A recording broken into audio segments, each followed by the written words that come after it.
Praise the lord.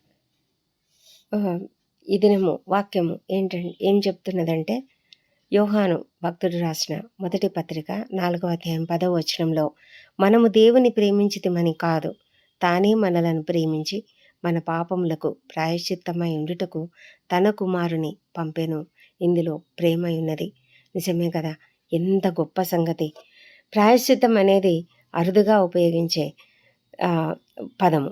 అంతేకాకుండా మనము అదేదో చాలా మామూలు విషయంగా మనం ఆలోచిస్తాం.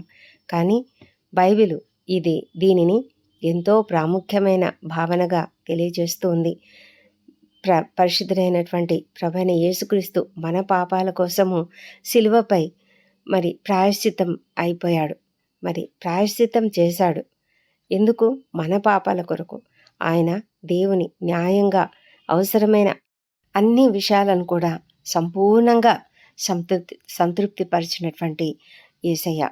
ఆయన నీ కొరకు నా కొరకే మన స్థానంలో దేవుని ఉగ్రతను తీర్చాడు. ఆయన తీర్చి తన శరీరంలో ఆ శిలువ పైన బలి అయిపోయారు.